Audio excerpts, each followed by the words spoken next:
Hello, everybody. Oh, hi. Hey there. Okay, Dylan, you are not at the right energy level for some reason. I don't know what to tell you, Zach. I'm here. Start it back over. Hey there. There it is. No, Good. Okay, right. that's the energy Hi I'm there, looking for. Hello, we are Some Nobodies.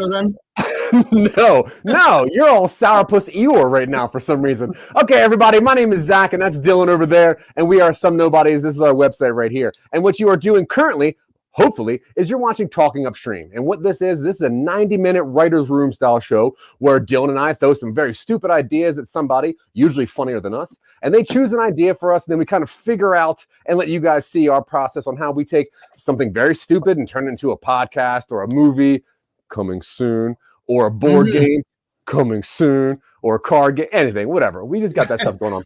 But before we get into our guest, who I'm very excited to talk to, but Dylan, how are you today?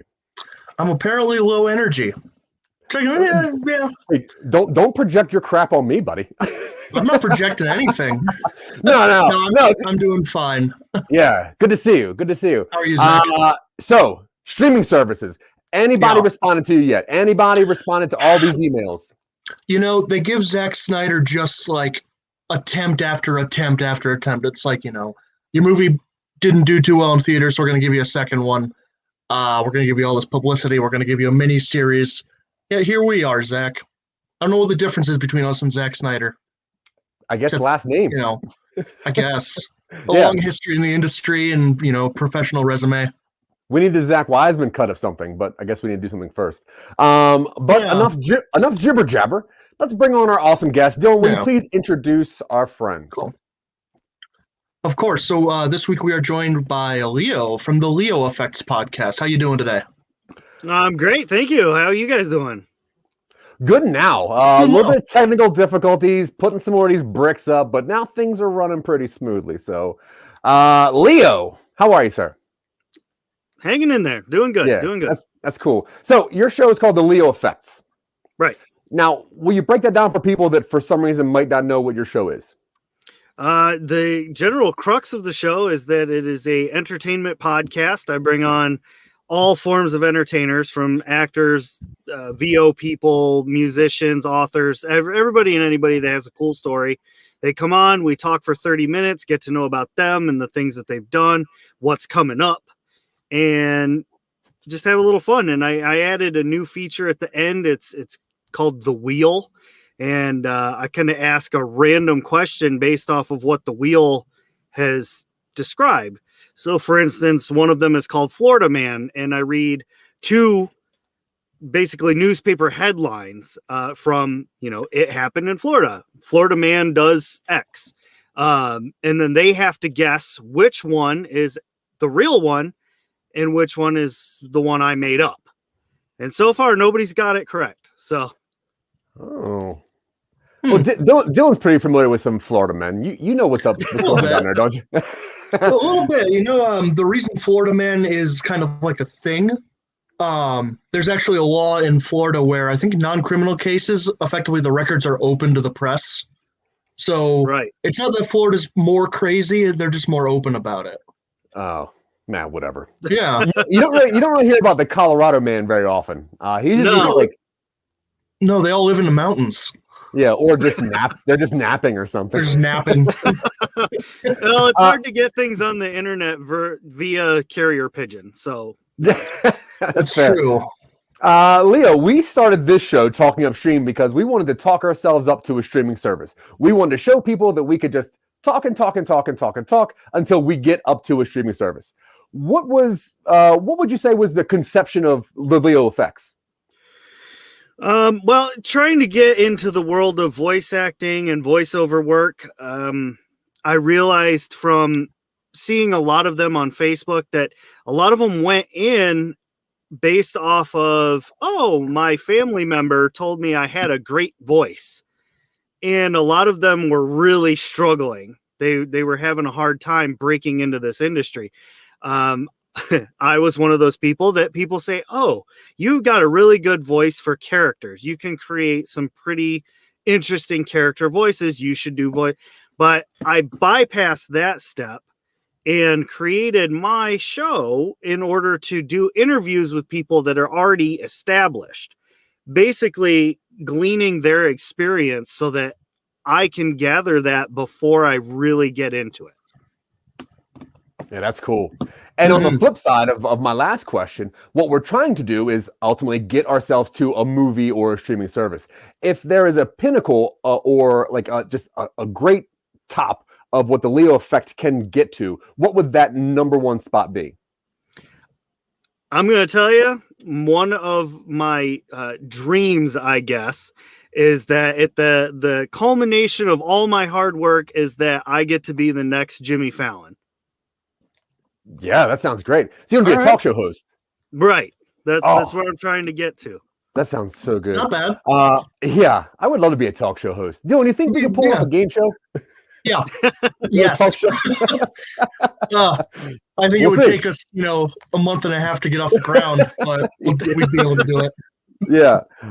Leo, if you can look back at the success or at least the duration of your show, The Leo Effect, what is the one highlight, the one part that stands out over everything? Like, this was the coolest part of my show so far. Oh, I had a lot of milestones, to be honest. Like, if you go back and you listen to the first episodes I ever did, I was terabad. I thought I knew. I had this idea in my head that I had a list of questions. There was 30 questions. And I said, if the guest takes 30 minutes and they do 1 minute per question, I'll be golden. I'll be solid. But the problem was I got so focused on asking that next question that I didn't hear the answer from before. And so a lot of times I'd just be sitting there going, oh, that's awesome. I mean, if you listen to like the first 5 episodes, I say awesome probably 800 times an episode. And finally my wife pointed out, like, hey, you need to rein that in. And I said, you're right. And the show has gone through many transformations through getting people to do my intro, which some of those were just phenomenal moments in the show. Like, I had Roy Worley, who's a very, very great voiceover artist. He does a lot of national stuff. He did my intro for me, and it was the greatest season that I had. Like, my numbers were all up. I did some pretty big interviews with Richard Karn, Larry Hankin, lots of voice actors that are pretty well known in that community. And all of those people, I can't say I had a favorite or a highlight over another, because it's just been milestone after milestone. But I would say probably the most ecstatic that I got was when I broke 10,000 downloads. Oh, awesome. So you I didn't mean to say awesome. I was just trying to be funny. Usually I say cool or that's interesting. I think those are my go-tos. So your show has progressed as you've gone on and you've learned. What would you say, and you're an interviewer and we listen to a bunch of your shows, what would you say is the best bit of advice you can give to another interviewer? Don't overthink it. Like I said, I created a list. I was following it exactly word by word. It sounded like I was reading from a script, and not in a good way. Like, I sounded like those high schoolers that are trying to do the senior play, like, oh no, that is terrible. I hope that you recover from that quickly. Stuff like that. Just let that go. Don't overthink it. Go in. You're supposed to be having fun with your guest. So just have fun. Yeah, that's good advice. The best slash weirdest advice that I've gotten was to pause after a question to let people continue to speak. And sometimes that makes me feel very awkward because I'm a talker. I just want to keep talking and keep talking and keep talking. And once I got that bit of information, and I'm not sure if anyone can tell when I interview people, I have given that duration of time some longevity, and it has given me chills sometimes. I'm like, come on, say something. All right, cool. Yeah, so, but yeah, I agree with you 100%. Just have a good time. Just, if you're going to have that person on, have a connection with them and just actually have a conversation. Don't really interview them unless it's Larry Hankin, then interview him because he's a big deal, which is cool. Yeah, we're nervous. We have Larry Hankin on here pretty soon, so we got to think of some cool questions. Yeah. So, my piece of advice to you on Larry Hankin, and I'll say this, for whoever wants to hear it, if they ever have him on, that man, if you ask him one question, he can just answer your whole show. Because I had, 30 minutes, and I think my interview with him actually ended up being like 45 because, I had my list and I asked him the first question. And from there, he started telling stories, and it just went right. I mean, it's like he knew the list in advance. He's a very great speaker. He loves to tell stories, and he's got some stories. Good to know. Yeah, good to know, because when I reached out to him, I was like, hey, Mr. Hankin, we have this show, blah, blah. And he's like, look, I only have 30 minutes, maybe 45 tops. And I'm like, okay, we'll see. See if I can stretch that to 90. So you mentioned earlier you had a bunch of milestones, and that's obviously, as a podcaster, me and Dylan can understand that. But we look for those milestones, even create our own milestones just to hit those, so it feels good. What would you say is the next milestone you're trying to achieve? So right now, kind of expanding my community interaction. That's kind of my next goal. I'd like people to kind of answer questions and, throw some feedback on the Facebook pages and the Twitter and things like that. I just, a little more interaction from the fan base, just to, maybe if there's a question that they want me to ask, I can work that into the show, things like that. Just, more interaction. Yeah, that's something that we were also trying to get into, and that's when we moved our show over to Twitch also, so that because we like doing a live version of our show so people can interact, which is why we have one of the reasons we have guests on, so we can just interact with somebody. But then we moved our show over to Twitch so that we can have live interactions. What's something that you're doing to try to engage more with audience members? Have you moved? Is your show a live show? It is a live show. I've started doing that. I went from audio only to video as well. So I'm up on YouTube. I'm on all the major socials, of course. And I've moved to Twitch, and I'm saying a lot, and I'm catching it, and it's driving me nuts. That's one of the things that I really focus on when I do the interviews, is not to have those pauses and go, and here I am doing them.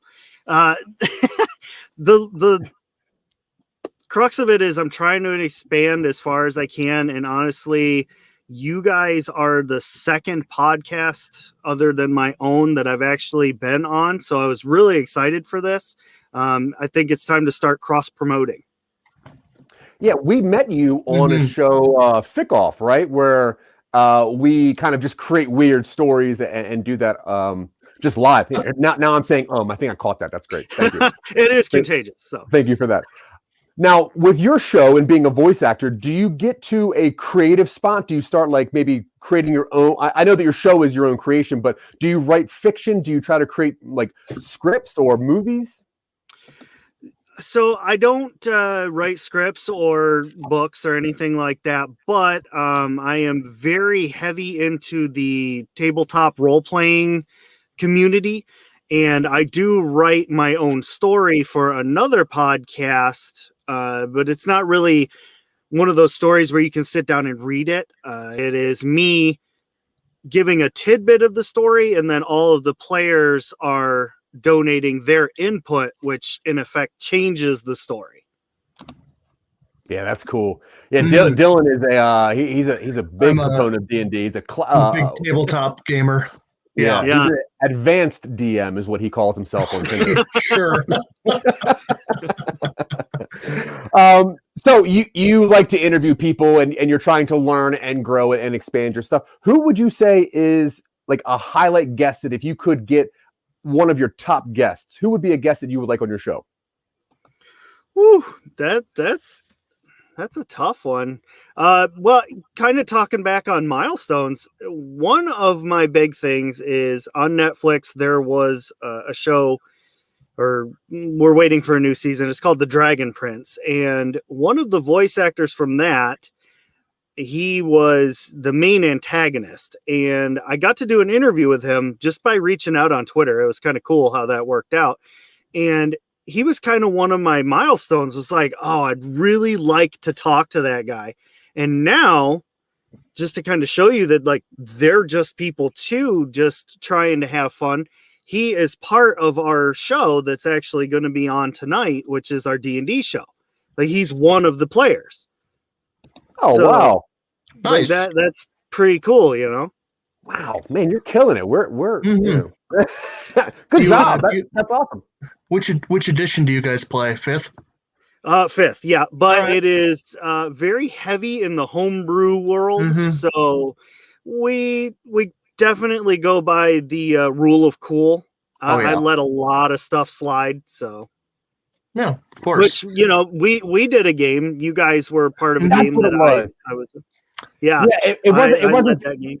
Yeah, it wasn't Thick Off that we met on. It was Shattered Dungeons. Shattered Dungeons. Shattered Yeah. Dungeons. Yep. Yeah, For the the, Christmas episode. The Christmas episode. That's right.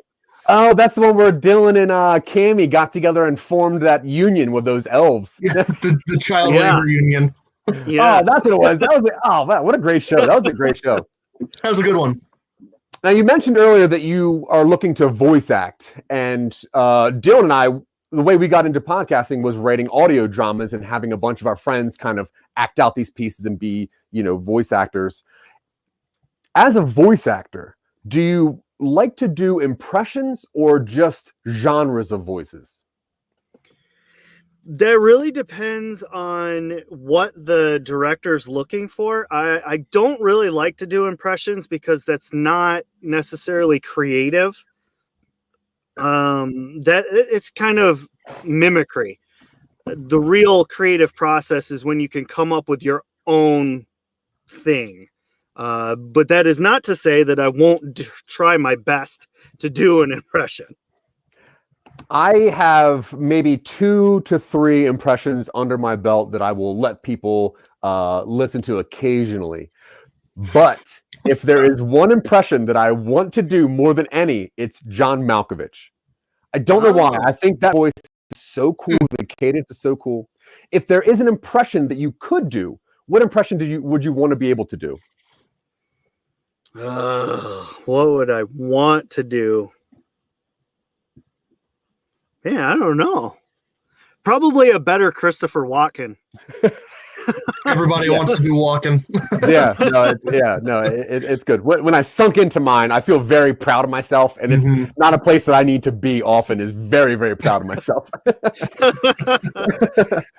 Now we started podcasting because, and I'm going to use the word failure. Now it wasn't necessarily a failure. We didn't really fail, but we tried to make a movie and then learned that we didn't really have all the things that we needed to do. And then obviously the world decided to have a coronavirus, so then we had to pull back and then alter and change. So then we got into taking our stories, moving to audio dramas. Is there a failure that happened in your life that either got you to podcasting or that you just want to talk about? Because I think those are very important. Oh yeah. My very first attempt at podcasting was based off of what I had spoken about earlier with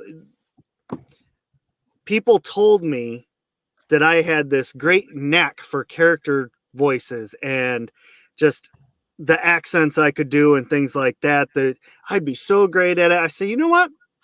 You're right.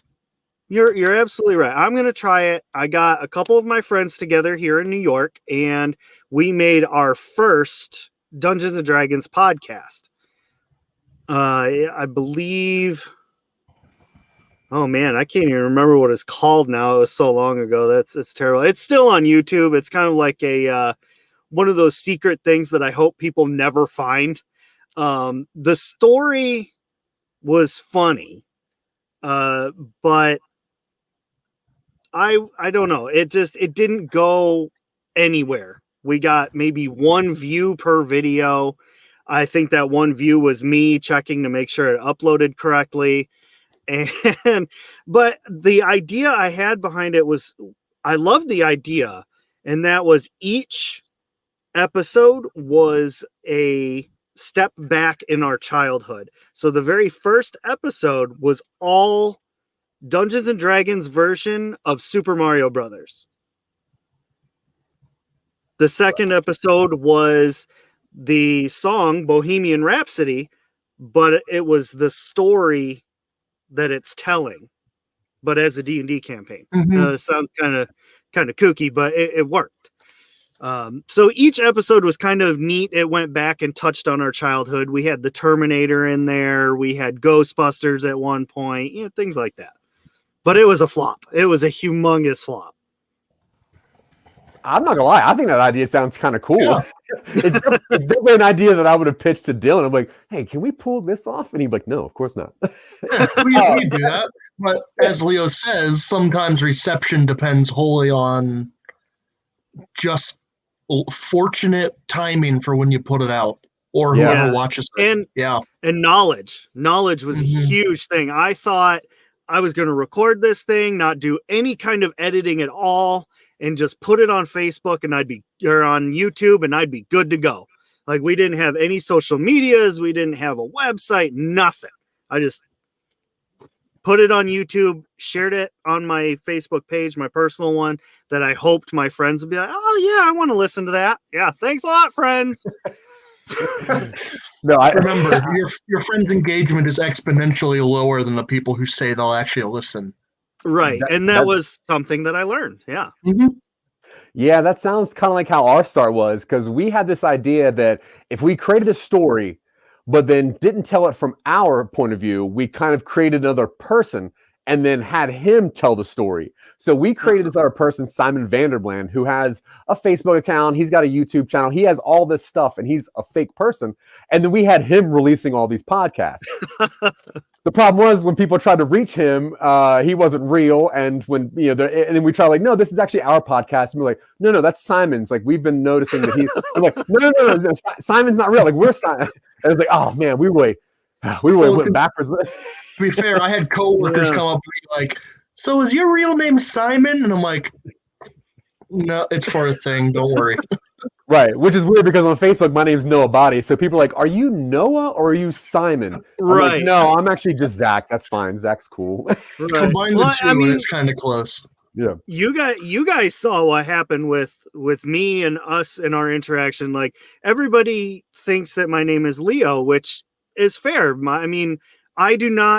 Ray does not have a personal Facebook account. I don't have a Twitter. None of that. I got rid of it all, and I assumed my podcast as my identity.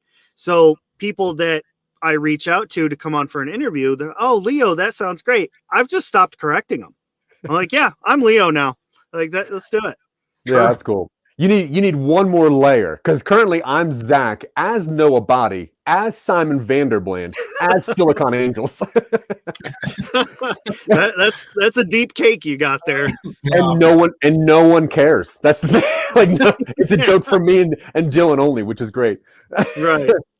Being in New York, and we like to ask this question because it can sometimes bring up a very weird story, but being in New York, it seems like a lot of people there have their celebrity interaction where they're just doing something like getting a cup of soup or eating a bagel, and they encounter a celebrity at something or doing something.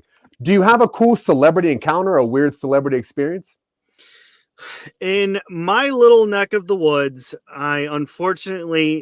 we're in a very small town. I think the next town up, which is about 20 miles away, I believe that is the town where Bill Pullman was born. But beyond that, we don't have a huge celebrity imprint here. However, I do have a celebrity story if you are interested in taking a minute to hear it. So I was active duty in the Air Force, and we were traveling from my first base up to Alaska, and we were taking the ferry from Washington.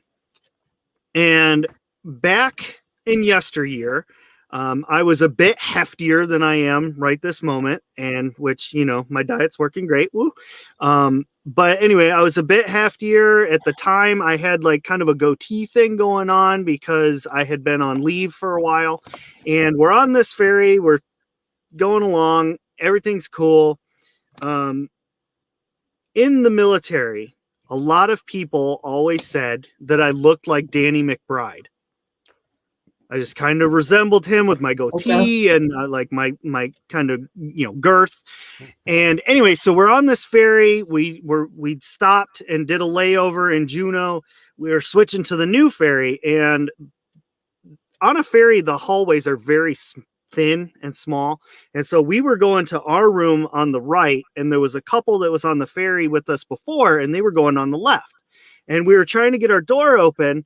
And I kind of heard them talking a little bit. And she's like, no, I'm telling you, that's him. It's him. And I'm not kidding you.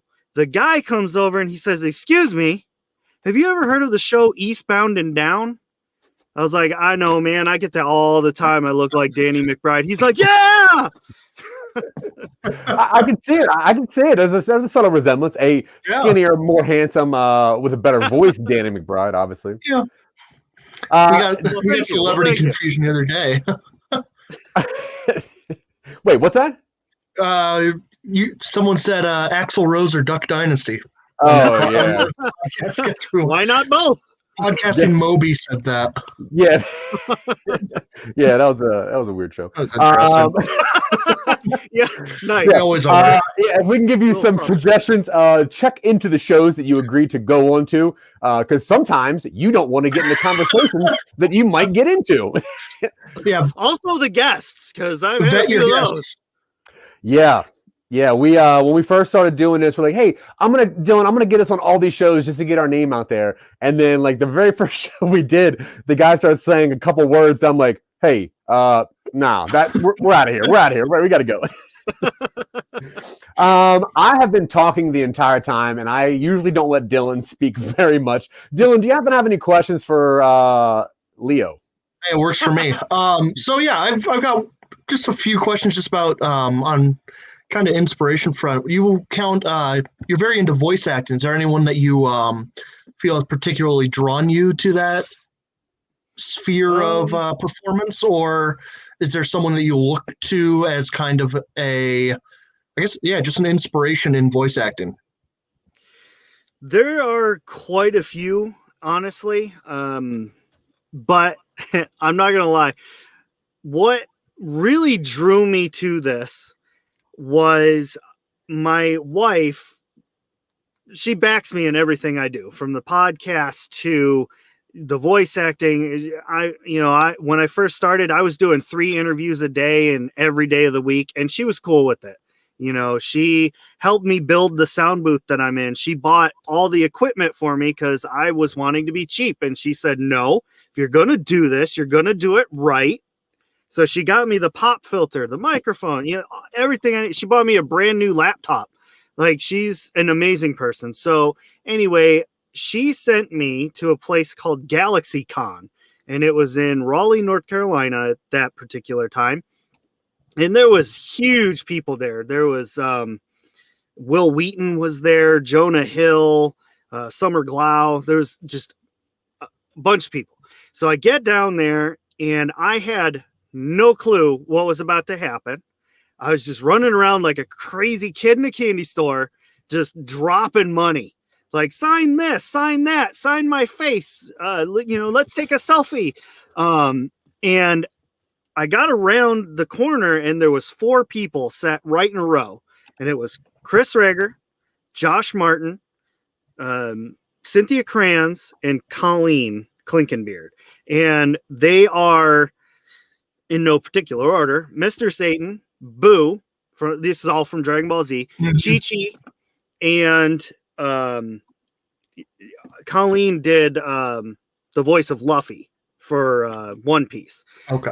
I am not an overly huge anime fan, but voice acting, I mean, that's anime. And meeting them and getting to talk to them like off the record, we went away from the tables and they were just chatting with me. They were the coolest people I had ever met. And Chris Rager also does the voice of one of my favorite characters in Borderlands 2. So just talking to them and realizing, holy cow, they're people who worked hard at their craft to get where they are. I want to be like that. I want to do that. So then every actor that I talked to after that, that's all I could think about was, man, they worked so hard to get to this position. So honestly, all those people I listed, even the actual actors, because I plan on doing live action movies as well. All of them, just huge inspirations. Yeah, right on. And I guess we got time for one more. If you could be in any project as the star, either voice acting, live action, any project, is there any particular one that you would kill for? I'm not gonna lie, I would bury bodies in the desert to be part of Borderlands 4, like just to be a video game, like an iconic character. That would just be, that'd be awesome. Right on. So, Borderlands, 2 questions. 1, do you do a cool, weird Australian accent? Because I think you kind of have to. I mean, I have one that I do. I wouldn't say it's cool. It's meant to be more annoying. But my last character that I played, which has died in Shattered Dungeons, he had an Australian accent, and I actually sought the counsel of an actual Australian to help with my accent and some of the words they say. And she sent me a list of commonly used phrases, and I would just pull it up and have it off to the side so I could sit there and, be like, all right, that's fad dinkum. Just.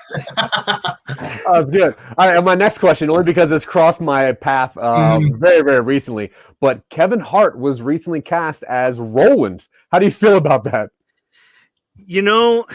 As long as he can pull it off. I feel like everybody has a shot. As long as you can pull it off, do the character justice, commit to it, and own that. Yeah. We'll see. But I mean, that is a hard-working dude, so I'll give him that. We'll see how that goes. But okay, Dylan, do you have any more questions, or do you want to get into our shebang? I think I'm good to go. Is that a word? Shebang? That's a thing. Yeah, right? I think so. Yeah. Okay, Mr. Leo, before we get into what we're doing, one last time, tell people to name your show, where they can find it, sell me anything. Right. So Facebook, Twitter, Instagram, just type the Leo Effects. If you go to Google, you can type the Leo Effects and all my stuff pops up. You'll see tons of interviews. Anywhere podcasts, I mean, the main ones you got, what do we got?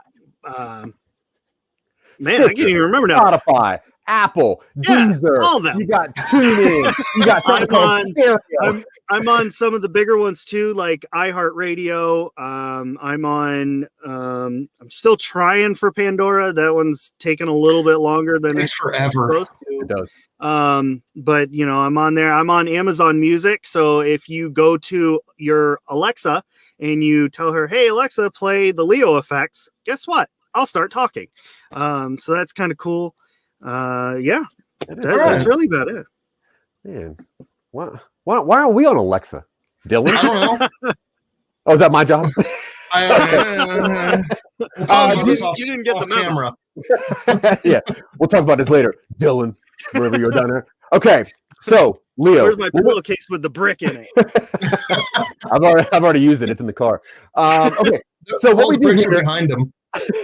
Yeah, no, I've been using them to build Grimoire's Some Nobodies Studios. Okay, so what we do here is throughout the week, Dylan will come up with a very weird idea, and he doesn't tell me about it, and I'll do the same thing, and I'll talk to him about it. And then in our meetings, we throw the idea out, and then we fight about it until we started getting guests. Now we make them decide. So we're going to pitch a couple ideas to you, have not thought about these ideas, and then together We're going to figure out what this is. So, Dylan, I think you should go first this time. All right. So, been watching a fair amount of fantasy stuff like that and action movies. And I was thinking, you remember, Zach, I was at your place, this was back in the summer, we watched Artemis Fowl, which is a bad movie. It's a fun series for kids, but man, that movie is bad. So I was thinking, like, what if we did, like, not Die Hard, but some sort of, like a leprechaun gets found, like they find a leprechaun and they take him hostage, and then the leprechaun somehow gets word out to his, like, buddies in the fairy underworld or something, and so they have to stage, like, an Expendable style, like, rescue mission for him. You know, that's pretty interesting because you know that is whenever somebody finds a leprechaun, they always do whatever the leprechaun says. Like, here's my riddle. So, what if somebody just like started just terrorizing that or waterboarding them or something? That's pretty interesting. I'm not here for your gold. I'm here for you. Like, no, you have to answer my riddles 3. Like, no, waterboard. Okay. So the story that I had in mind, and I tend to keep in like the weird sci-fi realm, but I had this idea that in the future they would probably invent a pill that kind of cures all of your things and brings you back to, I guess, your birth style. Like, it would remove your scars, that kind of thing. But if somebody had a Siamese twin that was cut off earlier or whatever, or died in the womb, and they took this pill and that Siamese twin popped back. So it's like it's like maybe a god pill that brings you back to like your stem cell origin, but you were supposed to have a Siamese twin and that twin just comes back. You've watched Total Recall recently? All I can think of is Quanto. Not like that. Think of like the stuck to you movie with Matt Damon, where it's just like the two people fully formed and they're just attached to the hip, but the person didn't know they had one earlier, and when they take this medicine or whatever, it brings this person back. I don't know, now that I said out loud that's a good idea, but that's what I'm gonna go with. Okay, so Dylan's idea, which is about a military man who finds a leprechaun. Yeah, finds a leprechaun and then tries to, I guess, torture him to find his stuff. Whatever. So I don't. What do you want to call this quick story, Dylan? Do you have an idea? Nothing yet. Okay. LEP Recon. So. What? It's like the Repo Man, but for leprechauns. Lep Recon. LEP Recon. Gotcha. Okay. Oh, that's weird. I was like, what are you talking about? And I'm going to call mine just for right now because I said it accidentally earlier and I didn't like it, but now it's stuck. I'm going to call mine the God Pill. Okay. All right. Okay. So you get to choose between what Dylan is currently calling Lep Recon or, unfortunately, what I call the God Pill. The Leo effects. Do us the favor and the honor of choosing one of these two stories and see where this thing goes. I have a question about the God Pill real quick. Perfect. So are we sold on the fact that you're going to have a Siamese twin? No, I like the idea of having something done in your past that now gets returned. I don't think it has to be Siamese twin. I think that was just the most visual thing that popped in my brain first. But no, I'm definitely not sold on that. Okay, so if I'm understanding this correctly, it's going to basically reset you to the beginning. What if you were born with a birth defect, but had it corrected? Does the pill undo the correction? I mean, that's kind of what I'm getting here. That's a good question and something that we can go down if you choose the God Pill. Well, because I'm thinking if you got a Siamese twin, you're connected at the hip. Okay, whatever. Just chop that, chop it and boom, you're good to go. But now that could be another person. Does it affect your teeth fillings? Oh.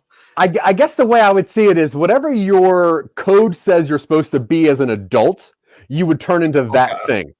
So like if you had scars, like say you lost your arm would grow back. And that was the conception of the idea. And I'm like, ew, what if somebody had a Siamese twin? Would that grow back? Right.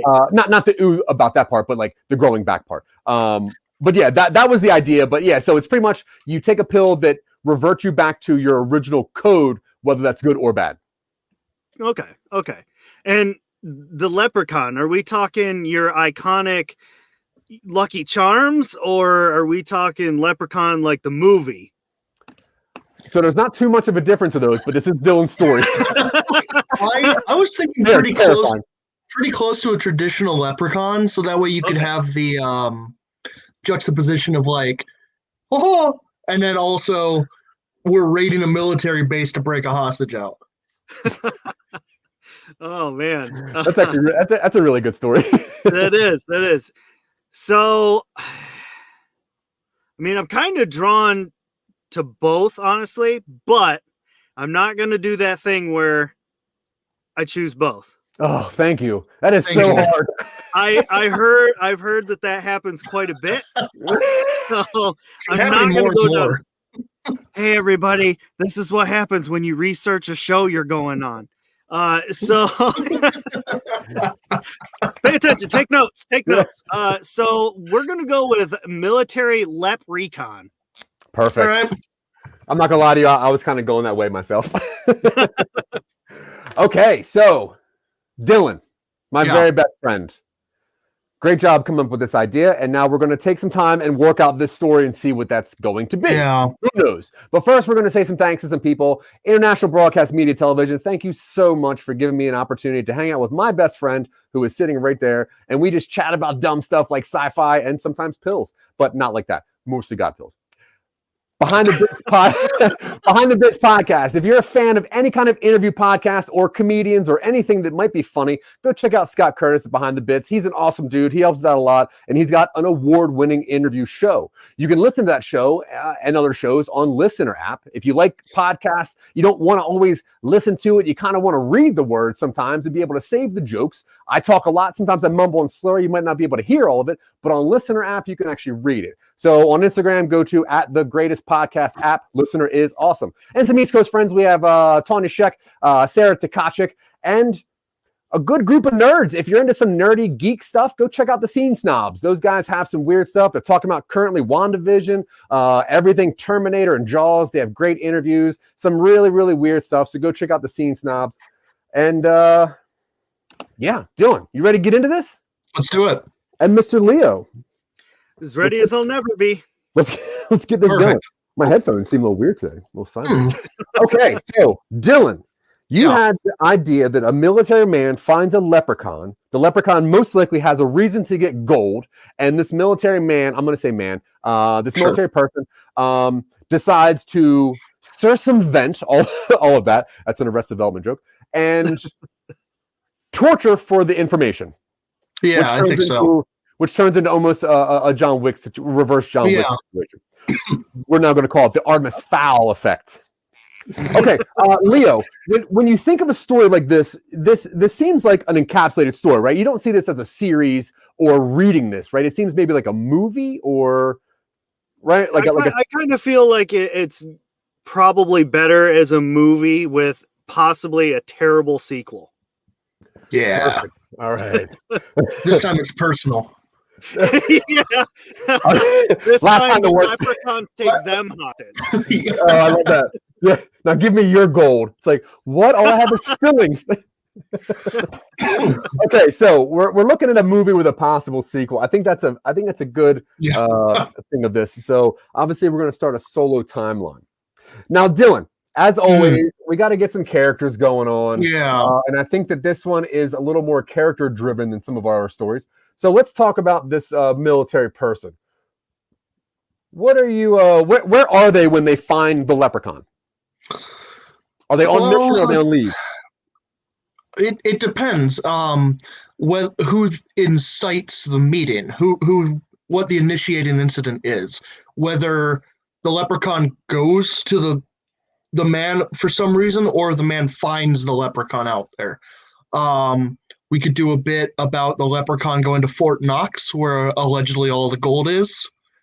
I think that actually sounds like a better sequel. It's like, okay. now I'm getting my gold. Cool. Yeah. Okay. Now, Leo, when it comes to most leprechaun stories, what is a traditional way a person stumbles upon a leprechaun? They follow the rainbow. All right, cool. So let's just say that this military person is either on leave or on a mission, and they happen to be stationed at the end of a rainbow or close. Is that a feasible start? Or what do you think, Dylan? I don't know if they're stationed there, but I think that there should be, depending on how we want to paint the character of the guy, he could have some personal, I don't know, maybe his grandparents are from Ireland or something like that, and they have like a it's family. It's just a family thing to talk about, where it's like, yeah, it's not true. It's not true, but you know that they used, if you ever have any trouble, you can find someone who can help at the end of a rainbow. So the military person goes on leave to Ireland to visit family, and that's where they see a rainbow, which ignites the story. Like, I guess I'll find the end of this thing. I got nothing else to do. Is it that? It depends. Do we want? I'm a little hung up on the idea that this guy is hunting down a leprechaun for a specific reason. I don't. Okay, honestly, I don't like them hunting a leprechaun down. I like them finding a leprechaun and then being very angry by the series of events they have to do. Okay. So I would prefer if they stumbled upon the leprechaun somehow. Okay. I like the idea that they're on leave or they're stationed somewhere. Because there is maybe something interesting about being on a military mission and like doing recon, like, what's that noise? And they go over and there's just like a leprechaun there. Like, it starts off as like a very gritty, almost war movie. Yeah. In the beginning of it, they stumble upon a leprechaun. Are they doing a military exercise or is this an actual operation? Oh. What do you think, Leo?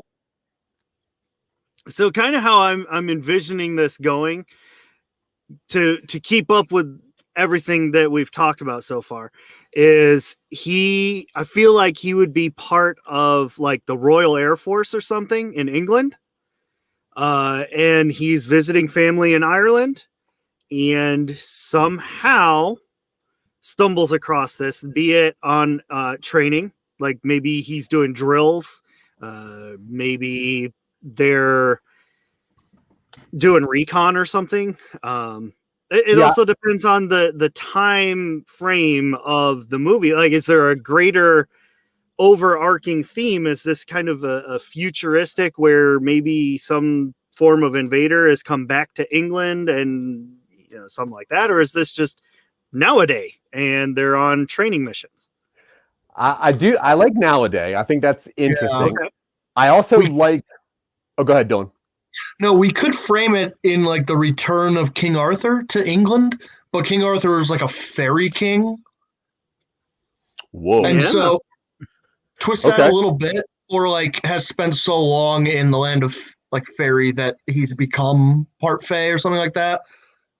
But I'd initially just, the vision I had for this was as simple as military captures a leprechaun, and whoever the leprechaun is friends with organizes like the team to extract him. Yeah.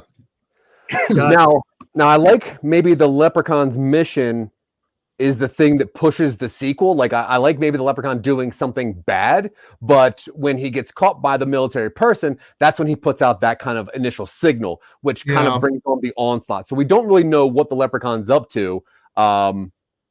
It just kind of brings on this thing, which I guess the fairy king is like, we got to get our person back. Whatever, they're missing. I have a question, Zach. Oh, please. Who do you feel would make a better point of view character for this story? The military guy, the leprechaun, a third party? Because I think we should go into this knowing whose story we're going to focus on primarily. I like the military person being the window character, because I think that the story is odd enough that we want to root for the military and root against the leprechaun. I don't know why. That's kind of just what I'm feeling. So, like, I think the sequel, though, should be the same movie, but told from the leprechaun's perspective. Yeah, cool. Completely agree. Could not agree more. But I think this one should be like, we find the military person and they're doing whatever they're doing. They stumble upon a leprechaun, and and the leprechaun's in a place they're not supposed to be. That's it. Now granted they're leprechaun, whatever. But this military person's like, what are you doing here? And they kind of capture him, and the leprechaun's like, with these riddles 3, I grant wishes 3. And you're like, what? No, what are you doing here? And then they tase him. Yeah. And then the leprechaun's like, don't you want all of my gold? Everyone wants my gold. And then we have ways of getting gold out of you, and or your secrets or whatever. And that's the moment that like the what is it? The leprechaun just puts out that weird shock wave signal that is like it's like the house alert thing for leprechauns, and then all weird like woodland creatures just run off, and everybody's like, what just happened? But they all go tell everyone, because they use the woodland creatures to get that thing going. Yeah, if we're going to follow the military folks, we should probably give them a reason to suspect the leprechaun of doing something shady. Otherwise, we are sympathetic to people who are waterboarding a person they've captured. We want to differentiate that. If I'm ever in a place I'm not supposed to be, I assume I'm going to get waterboarded. I think that's how everyone reacts. I have no idea. But let's just say maybe, okay, let's maybe take out the Royal Air Force part. I like the idea of maybe the leprechaun trying to steal gold. Because that way, like when the military finds him, he is doing something. And I think all leprechauns are thought of as like, oh, they're probably good. they're small. They're fun. They're mischievous, but not harmful. Yeah. So that's really how they're viewed. Let's put the leprechaun in a place that it should not be. And I think breaking into Fort Knox is kind of funny. Like if the leprechaun is like walking around Fort Knox, and then like somebody on patrol finds him, the leprechaun, and it's like, what are you doing here? And he's like, oh, that's when the whole riddle thing kicks in. How do you feel about that? Me or Leo? Either? Oh. I'll start with you, Dylan. I like the idea that I'm seeing the start of this. We see the main character on some sort of exercise, and they get back to base, and weird stuff has been happening. Like they make reference to like, I don't know, maybe we do some old folklore stuff where it's like the milk in the canteen fridge is curdled, despite the fact that it was bought the other day, or there's clover growing in people's like beds or something, in their cots. We do a bunch of weird folklore stuff. And in the initial, after that first 10 minutes or so, there's a scramble on the base as an intruder alert goes out. And I kind of like the idea that the actual capture of the leprechaun kind of happens off screen, and then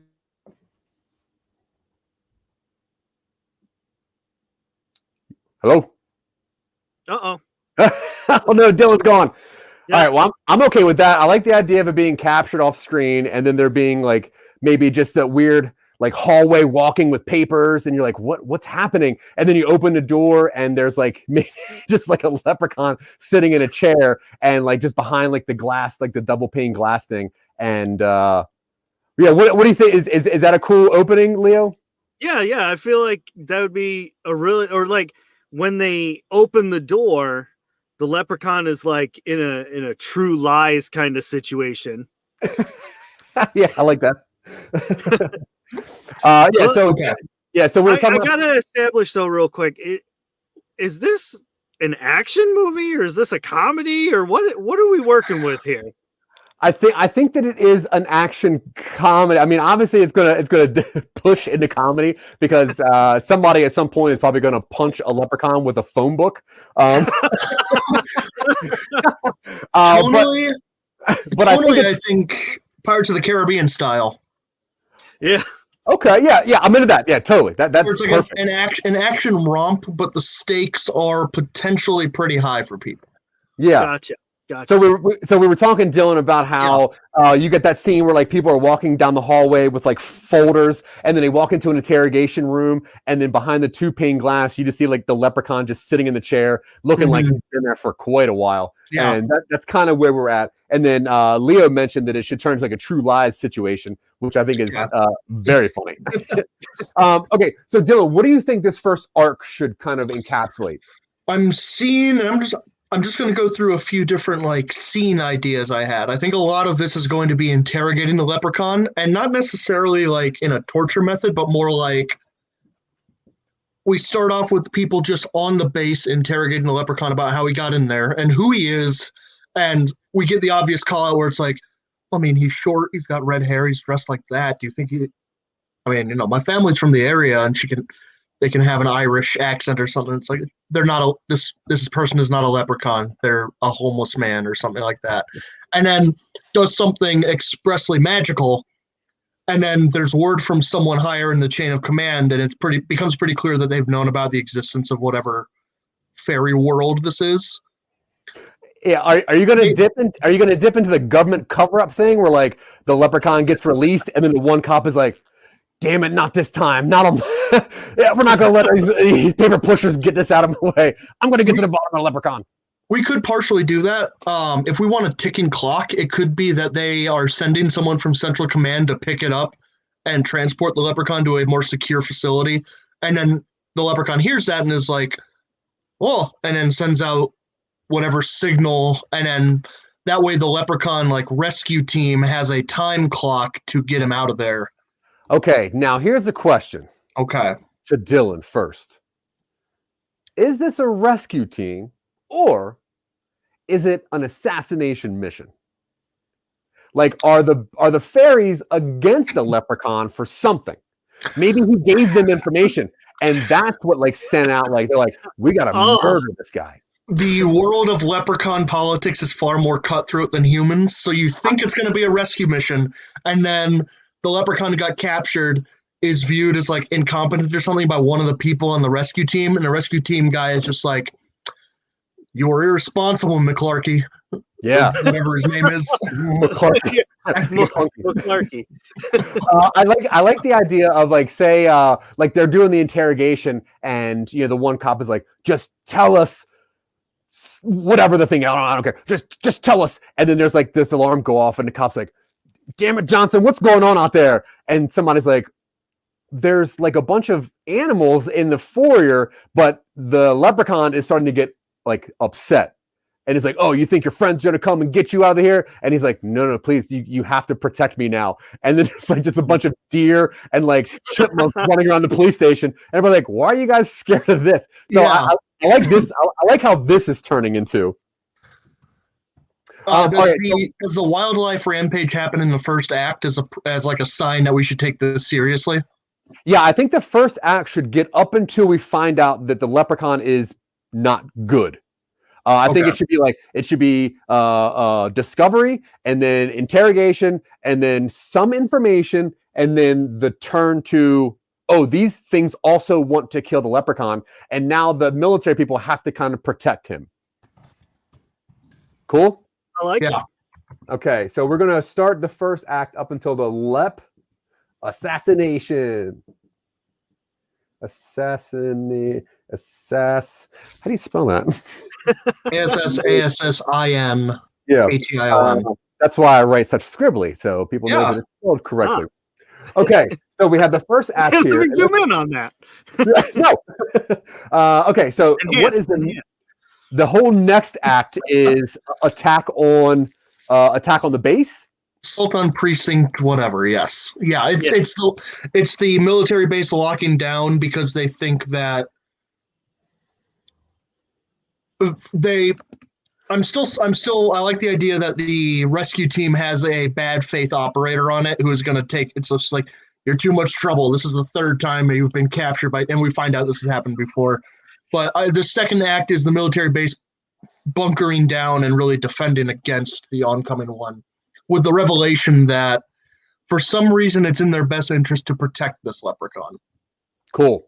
Now, at some point, is there going to be the scene where the bad guys get the leprechaun, and then like the leprechaun's like walking away and looks back at the one cop that found him, and then the cop's like, I feel like something suspicious is going on, and then he saves the leprechaun again? Or are we just kind of just getting to, this is an all-out onslaught, they know they got to protect this creature?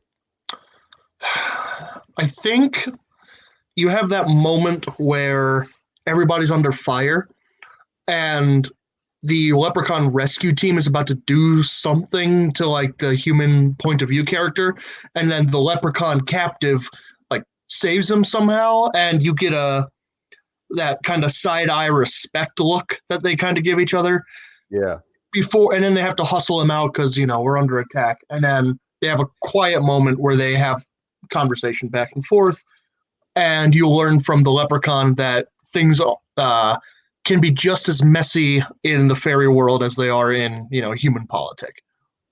So would you say that the middle arc ends with the knowledge of like what the, not the rules, but like what's happening to him behind the scenes?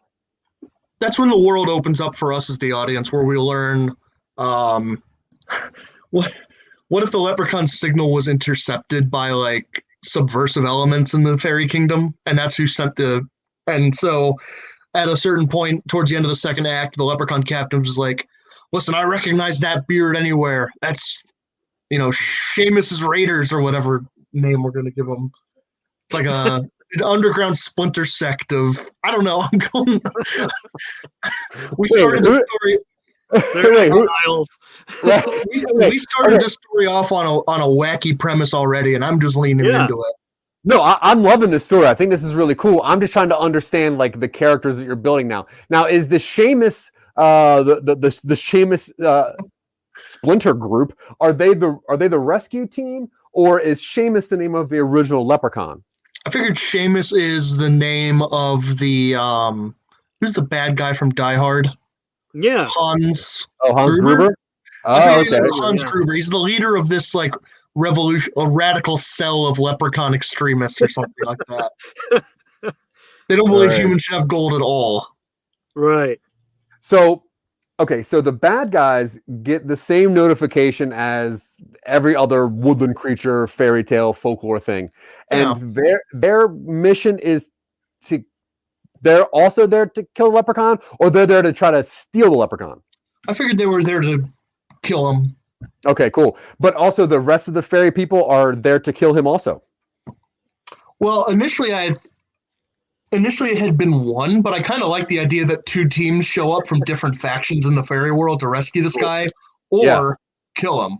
All right, so what if, say, this leprechaun was a pretty big deal in like the leprechaun society or whatever the bureaucracy is of the lep people, and they left them and went to join this rogue group, and then left that rogue group to do their own thing, which is why everyone's looking for them to just kind of take him out. Is that kind of where we're at? Yeah, I think so.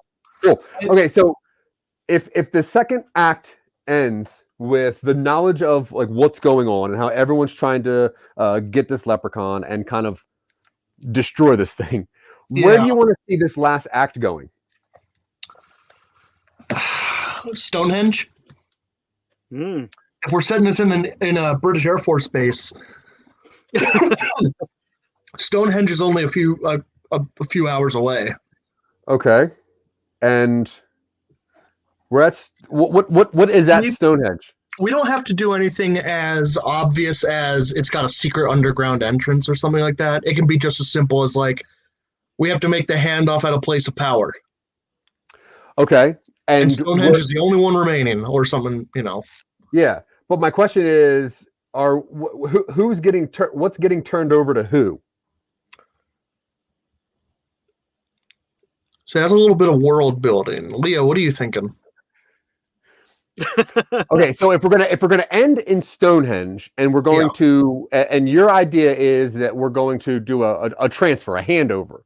Is this gold for the leprechaun? Or is this? What's the transfer? That's what I guess I don't. What's the ultimate goal here? Yeah, yeah. So I like maybe I guess a possible ending could be that the leprechaun join. We do like the Catch Me If You Can situation where the leprechaun turns into Frank Abagnale and then kind of opens up a sect of like that's where the Hellboy people start. I don't know. Yeah. How about Is the leprechaun going to die at the end and then pass along some pretty important information to the military man? Is the leprechaun going to get away scot-free and everyone is looking for him still, which is why there's a pretty bad sequel? Does the leprechaun ultimately steal the Rolex watch of the military man who found him and then drats? I like the idea of him being some sort of important figure. And so once they realize who he is kind of in their society, the humans are like, well, I mean, hell, if he's innocent and the people who are after him are going to try and kill him, it's our duty to get him back where he needs to be alive. And so the last third is them leaving the base with him, and it becomes not like a chase, but kind of like a travel across the countryside to Stonehenge, where they can like drop him off with loyalists, I guess.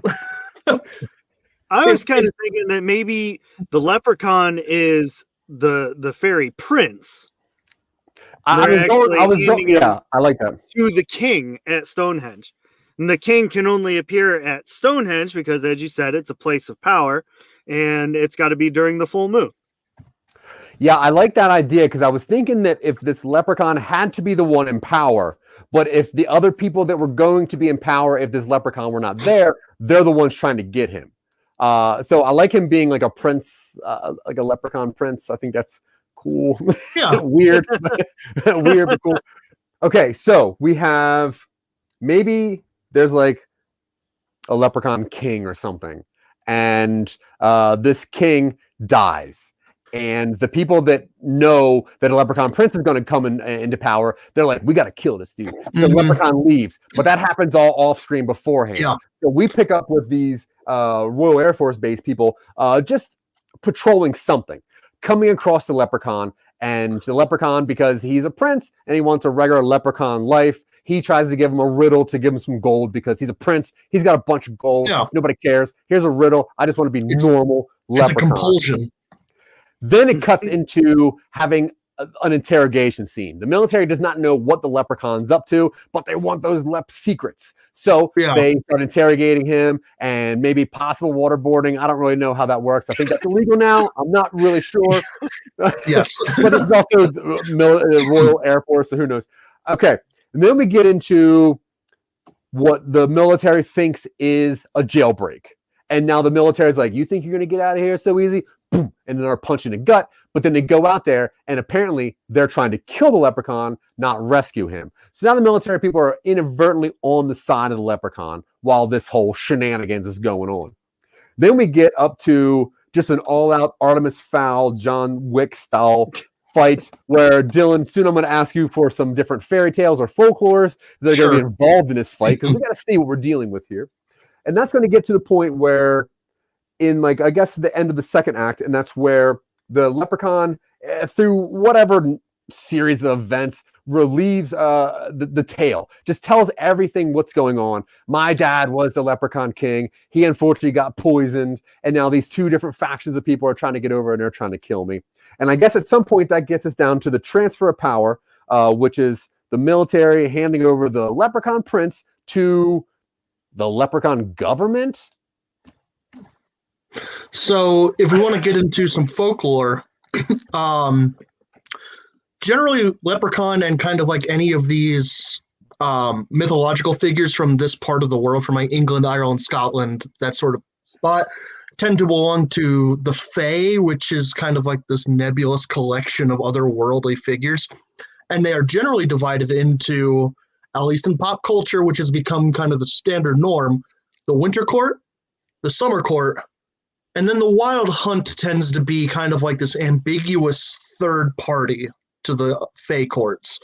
So if we want, he could be a member of like the summer court, and then there is like, maybe he is like a human sympathizer or something. So radical elements of the summer court are sending a group to take him out. And then the winter court is seizing this as an opportunity to wipe out part of their competition. So you have these dueling fairy factions invading a military base. And at first the humans are like, how are they attacking so many places at once? We didn't know they had this kind of numbers. And then it turns out it's not just one force, it's two. And then you have to like kind of play them off each other. Yeah, I think that's very interesting. You could have one of the members of the human party be a collaborator with the Fae because they were a changeling and replaced when they were a baby. Yes. Yeah, that sounds way cool. Yeah. What is this ending going to look like? How do we wrap this story up before we kind of get into some details? I'm seeing a hold the line moment where they are opening a portal in one of the doorways of Stonehenge, and it's like you see the line of light in the middle and it starts to widen. It's like, we have 10 minutes until the portal's open wide enough to get them through, and then they have to hold off at Stonehenge against like a fairy assault, and that's when you pull out the big like CGI stuff. Yeah. Cool. They brought the troll. Yeah. Giants haven't been. What are you talking about? Giants haven't been spotted in Scotland in centuries. Well, it's time to reset the clock, and then there's like a board somewhere on the base that says days since last giant attack. They have to turn it back to 0. I love that. Who wants the prince back? The Raven Queen. The Raven Queen. Ooh. Yeah, sure. Because Mab or Titania, one of the fairy queens. Yeah. Okay, so when they get the leprechaun back, what's the point? Like, what are they trying to do? Is just like restructure their government, or to put power in the proper place? Like, what is the goal of getting this leprechaun back to where he goes? We have a few options, I think. If we want to go big, is there a thing where like they have to get him back because all along the world, the folklore is starting to take over different things because they're all running rampant? Is that what we're doing? Potentially. Yeah, I was just going to say it depends on how big of a spectacle we want. We could have it that because he's an important member of like a Fae family or royalty or something like that, his absence or imprisonment has caused, like, if he's a member of the summer court, maybe, global temperatures are rising far faster than they might think, or like it's mid-May and the leaves are already turning brown on the trees because there's like a power disruption. Or we just do a full-on like global folklore unbalancing, something like that. Yeah, Leo, what do you think? Oh, sorry, go ahead. No, I think you're right in that there needs to be some sort of larger stakes than just getting this guy back home. Yeah. Leo, what do you think would be a good reason we would want the leprechaun to go back with his people? Good reason for him to go back. I agree. I think some kind of disruption, like even just magic in general, is disrupted because maybe the Fae are not meant to be out of the Feywild for that long, and it's creating problems. Cool. Maybe magical portals are opening everywhere and like random creatures are just popping out all over the place. And is that the cause of him leaving to begin with? Like, is that how we start this story, by finding out that magic is kind of just starting and like magic's going a little bit out of control? Some plants are growing a little bit too wild. Like, I think that works. It gives you that countdown as well. Like, if we don't get him back, this is going to be bad. Love that. Yeah. Dylan, do you want to like kind of sum up what we're doing here real fast and kind of get us into a linear style? Yeah. So here on Talking UpStream, for those of you who are just joining in, because we haven't done an update yet. My name is Dylan. This is Zach, and we are joined by our friend Leo from the Leo Effects. I'm just going to bounce him on the screen for a little bit there. And Talking UpStream is a roughly 90-minute writer Zoom conversation between Zach and I of Some Nobodies and whoever we have on this week, aka Leo. And this week we are doing a story idea about what started off as a leprechaun leaving their home world and getting captured by the military, and then people trying to get him back, which has turned into, I'm just going to hit all these plot points that I think we've hit up. So we start off with a leprechaun getting captured on an Air Force base. We don't necessarily see it, but we see the effects of its presence with, like we said, grass sprouting in the cracks between the floor tiles, the wildlife around this Royal Air Force base in England getting really kind of agitated, and various other signs that something is strange and out of the natural order. We see that they have captured a leprechaun, straight up leprechaun, a figure from the Fae, and they're being very tight-lipped about why they're there. But word is that the higher ups have been contacted and they'll know what to do with him. It's just a matter of holding him until he gets there. Of course, there's some strangeness, so they're trying to get his secrets out, so they interrogate him very strongly. The main characters don't feel great about this because they don't know who he is. But of course, in fictional military settings, it's generally accepted that you hook the car battery to the transformer and you get Optimus Prime to tell you where his ship is or something like that. Right. We learn that the leprechaun is an important figure in the fairy hierarchy, and after things go really rough for him, he sends out a magical signal that's kind of like a tracking beacon so that other people can find him. And then meanwhile, through Act 1, we see the world fall out of balance, whether with weather or animals acting strange. Things are going bad on a worldwide basis for some reason, and it's pretty clear that this is the inciting incident. Act 2, we start getting word that there is some sort of like intruder alert on the base, and they realize that they are going to be attacked soon, so they buckle on down. They're obviously coming for this guy, so they pump security up. They engage with a few different groups of like Fey assaults, and they realize that they're actually being assaulted by 2 different groups, and we learn that a little bit of fairy politic between the Winter Court, the Summer Court. Everybody's here for the leprechaun. And they realize the leprechaun explains who he is, why he's there. Maybe magic's on the brink of coming back, and the Fae are about to reintroduce themselves, and there are factions who don't want to do that. We haven't talked about that, but whatever justification for this guy's existence being important, and whatever justification we need to get him back home is what we bring up here. They fight off a few different fairy assassination teams. They probably have like that moment where it's quiet, and then you hear like a giant foot stomp or something like that. It's like, yeah, they brought some Fey folklore creature that is big and CGI monster. Could be like a troll. Yeah. Trolls are right. We could do it. Trolls are whack. Trolls are just overdone.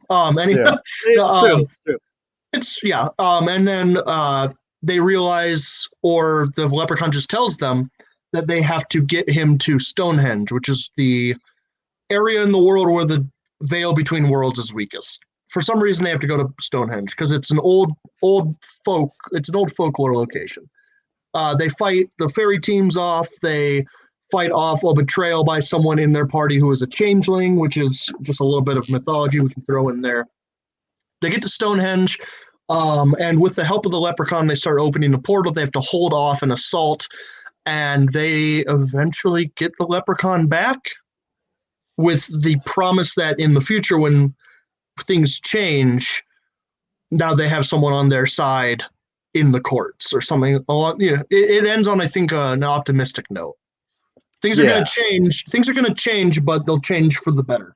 Yeah, but also now we have the knowledge that there's a couple bad groups of Fey-ish people that are trying to do some weird stuff.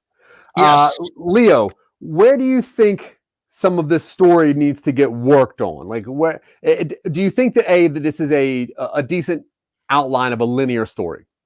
I think so. I think it's pretty well put together. That was a creative process that really came together.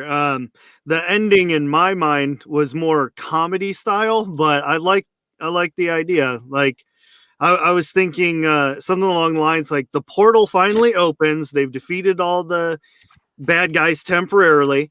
The portal opens and the Raven Queen steps out to, take control of the situation. And she just looks dead at him, at the leprechaun, and says something like, "You really think you could escape our wedding?"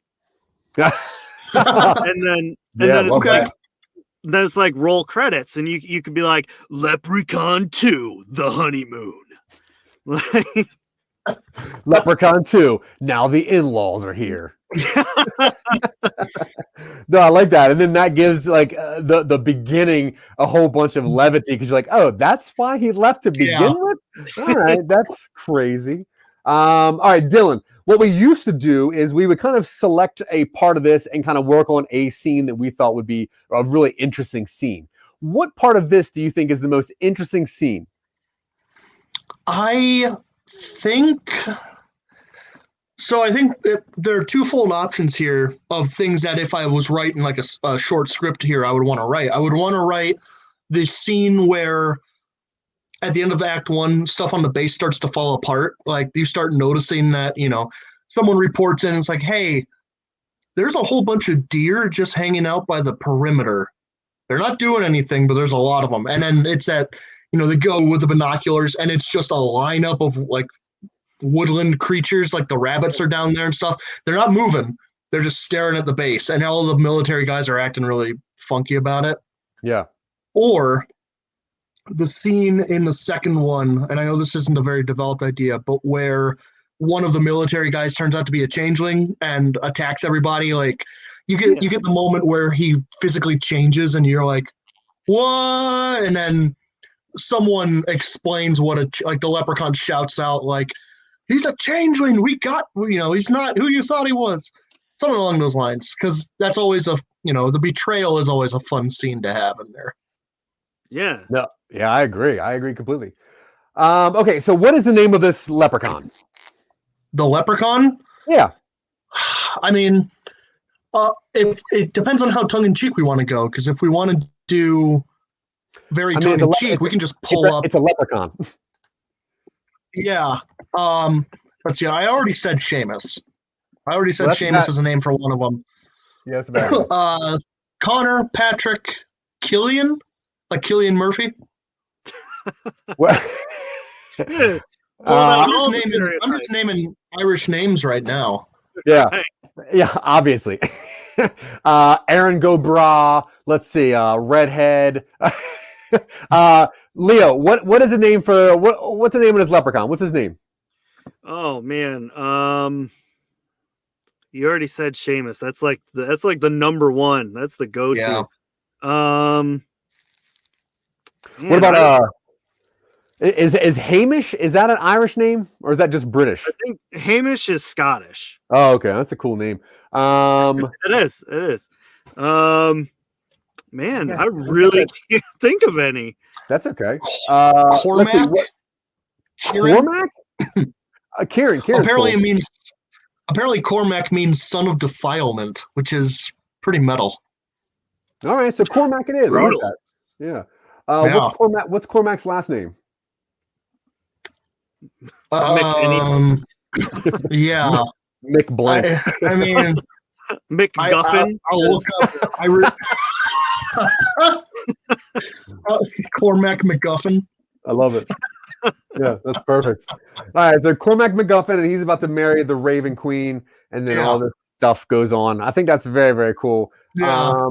Now, is the military person that finds the leprechaun at the beginning, they obviously are the ones at the very end to kind of help him and bring him to the space and whatever. Now, does the military person get a prize for their heroic actions, which sometimes happens in folklore movies, where they're like, hey, if you need to get a hold of me, here's this golden bookmark, whatever. I imagine he probably gets like an old gold coin, just a single one. Like he feels something in his pocket and he pulls it out and it's got like the Raven Queen on one side and then some other symbol on the other, an old Irish symbol, like the Celtic knot.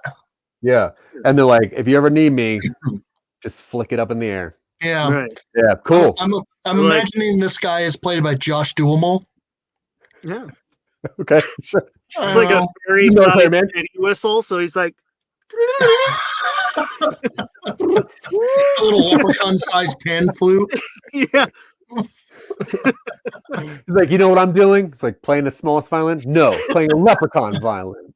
This is my leper fiddle. We show him playing a harmonica early on in the movie, and then he gets like a pan flute, and he goes, same concept, I guess. Yeah. Millennials will never get it. In the sequel, it opens with him coming out of a pawn shop, and he's like, and then his wife is like, honey, hurry up. It's like, I should have never came back. All right, Leo. Hey, thank you so much for spending your time with us, man. We really appreciate it. One last time, sell yourselves. Where can we find you? What's your thing? Yeah, so my main interview show, The Leo Effects, is on all social medias, pretty much everywhere you can listen to podcasts. So Facebook, Twitter, Instagram, and then we've got Spotify, Anchor, all those good places, iHeartRadio, Amazon Music, all those good places. And then to kind of promote a couple other things that I'm on, Wednesdays, I do a Star Wars show called War of the Stars. That's also a live one. We talk about everything Star Wars related. Tuesday nights, I do Shattered Dungeons, which you guys had the pleasure of being on. It was super fun. We do crazy, stupid stuff like that all the time. That's where I do a large majority of my voice work. I am currently playing a anthropomorphic frog. Cool. He uses his tongue as a whip. I thought it was a good idea. It's not. And then finally, once a month, we have it kind of floats around within the month, but it's called One Crit Blunders. That's actually on tonight, which I guess by the time you're watching this is probably not on tonight. But anyway, that's our 5e Dungeons and Dragons show. That is also on Facebook. We pretty much live for the critical fail in that game. That one is what really makes that story hilarious. And every single episode, it has been guaranteed that pretty much the first roll is a 1. So always sets the tone. That's so cool. That's so cool. We are such big fans of you. We like nerdy stuff, and obviously we could not be bigger fans. So if you ever need us for anything, obviously we're right there for people like you. And yeah, like I said, man, we're super fans. Thank you so much for taking your time and just coming up with a very weird story based on nothing. And it's been awesome. And I'm going to tell you what, the story we just created, I don't know where this is going to go for you guys, but I'm telling you right now, this is going to be an episode in One Crit Blunders. I'm turning this into a D&D episode. Perfect. The military members will be the players. This is how this is going to go down. Right on. Wow. Dude, that is a milestone that I did not know that I wanted to accomplish, which was make up a story that turns into a D&D campaign. That's awesome. Yeah. So yeah, once again, thank you so much, Mr. Leo. And if you're anywhere, go check out the Leo Effects. It's some very cool stuff. And obviously, if you listen to us, you're into cool stuff. So go check out Mr. Leo and everything that he's doing. Maybe you'll hear us on there. Who knows? You never know. Yeah. Hey, this is Talking Upstream. Yeah, we love you. That's fine. Talking Upstream, guys. That's what you've been watching for the last 90 minutes. It is a show where myself, Zach, and this dude right over here, Dylan, and Some Nobodies, which are anybody that wants to be some nobodies. What we do is we throw very stupid ideas at people, and then hopefully they help us pick something, and then we try to show people how we take a weird idea, such as what happens if a leprechaun gets interrogated, and then turn that into something that is obviously a very cool feature-length film with a lot of special effects, some weird John Wick-style giant fights, a Raven Queen. This thing blew up out of nowhere, and obviously with the help of Leo Effects. So thank you so much once again. Now, if you want to see what we're doing or want to help out anything, you can always go to somenobodies.com and see everything that we got going on. We have a Create Your Own Podventure style show coming out very soon. We do podcast, which is where we review very, very bad podcasts. I'm not ashamed to say it. You can also find Silicon Angels, which I will not tell you what that's about. You can see Talking Upstream here every Sunday. You can also find a live version of that Twitching Upstream on Tuesdays and everything else. We got a movie coming out soon. We got a board game coming out, maybe, who knows. But if you want to help us out and sponsor us, you can always go to patreon.com/Some Nobodies, and we will love to say your name as many times as humanly possible, such as Scott Curtis with Behind the Bits, Sean Nashek, Sarah Tkachuk, Listener App, which is at the greatest podcast app, and Scene Snobs. Check you guys out very much. We thank you guys very much. Also check you out, whatever. I don't care. Hey, it really doesn't matter anymore. I've been talking for a very long time. But most importantly, Dylan, you are my best friend. And I appreciate you so much. You are the only person that makes me laugh constantly. The only person that gets my jokes. The only person that can take my stupid ideas and read them out loud and make them sound cooler than how I send them to you. So for that, I appreciate you always, my friend. Appreciate you as well, brother. Until next week, thank you very much. We are Some Nobodies. Bye. Take it easy.